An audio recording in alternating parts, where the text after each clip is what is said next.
Russia has now pulled out of the UN brokered agreement about shipping grain from Ukraine via Turkey to places that need it, and at a time where there's an international shortage of food.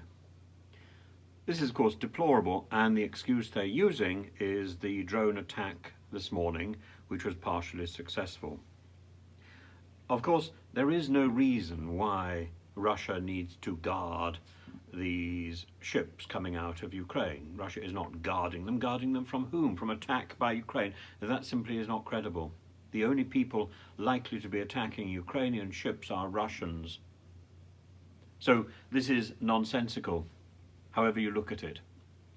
And Russia also has pitched two slightly improbable ideas at the same time. You know, the more you pitch, the more likely it is that one of them might actually hit a target. This is Russia's approach to ballistics.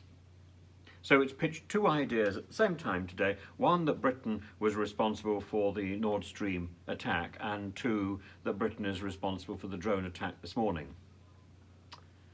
It's just not credible that Britain is responsible for both. And it's the way, it's the Russian methodology which is at fault. Now, Russia is preparing apparently to withdraw from Kherson. Kherson is historically important because it's the place where Potemkin is buried. And there are stories that Potemkin's remains are going to be exhumed, and he's going to be taken to a proper Russian site, maybe St. Petersburg, to be reburied. It is extraordinary. Potemkin is the person after whom the battleship was named, Battleship Potemkin.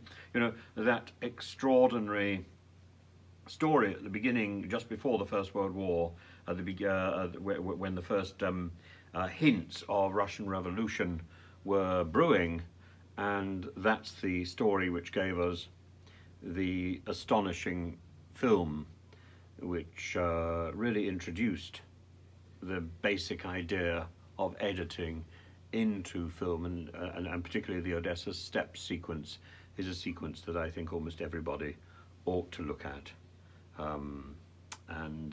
Anyway, there we are, more Russian propaganda.